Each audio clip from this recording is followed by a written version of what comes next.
আজকের ভিডিওটা একটু অন্য রকমের। অনুরোধ করব যাদের বয়স 18-র নিচে তারা ভিডিওটি দেখবেন।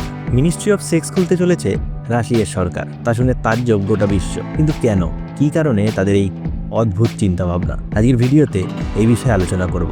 যারা চ্যানেলটিকে সাবস্ক্রাইব করেননি সাবস্ক্রাইব করে দিন, এবং 18-র নিচে যাদের বয়স তারা ভিডিওটি দেখবে না। চলুন শুরু করা যাক।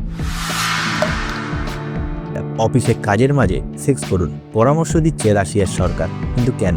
মিনিস্ট্রি অফ সেক্স খুলছে রাশিয়া, যে মন্ত্রকের তরফে নাগরিকদের যৌনতায় আরও বেশি করে আবদ্ধ হওয়া এবং সুস্থ যৌন সম্পর্ক স্থাপনের পরামর্শ দেবেন রাশিয়ার সরকার। রাশিয়ার জন্মহার বাড়াতে এই মিনিস্ট্রি অফ সেক্স ভ্লাদিমির পুতিনের সরকার গঠন করতে চলেছে বলে খবর। 68 বছরের নিনা ওস্টানিকে পুতিন এই মন্ত্রকের দায়িত্ব দিয়েছে।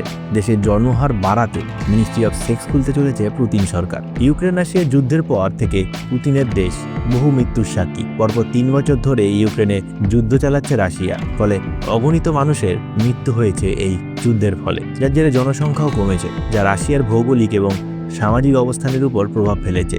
দেশের জনসংখ্যা কমতে থাকায় জন্মের হার যাতে বাড়ানো যায় এবং সমতা রক্ষার জন্য তাদের এই দাওয়াই। নাগরিকদের আরও বেশি করে যৌন সম্পর্কে লিপ্ত হতে বলেছে রাশিয়ার সরকার। যৌন সম্পর্কে লিপ্ত হয়ে সন্তান জন্ম দেওয়ার পরামর্শ দিয়েছে রাশিয়ার সরকার। জন্মহার বাড়াতে একাধিক পদক্ষেপও গ্রহণ করছেন তারা। প্রথম দিকে পুতিনের সরকার জানিয়েছেন প্রতিদিন রাত 10টা থেকে 2টো পর্যন্ত বিদ্যুৎ নিভিয়ে দেওয়া হবে, এবং সেটির জন্য আইনও আনছেন তারা। সেই সঙ্গে বন্ধ করে দেওয়া হবে সমস্ত ইন্টারনেট। রাতের ওই 4 ঘন্টার সময় মানুষ যাতে নিজের সঙ্গীর সঙ্গে মিলিত হতে পারেন, সেজন্য সিদ্ধান্ত নিয়েছে রাশিয়ার সরকার। যে সমস্ত মহিলাদের নিজেদের রোজগার নেই, তারা যাতে ঘরের কাজের সঙ্গে নিজেদের সরকারি পেনশনের আওতাভুক্ত হতে পারেন, সেদিকে নজর রাখা হচ্ছে। কোনো কাপল যদি প্রথম ডেটে যান, তাহলে সম্পর্ক এগিয়ে নিয়ে যাওয়ার জন্য অর্থ দেবে তাদের সরকার।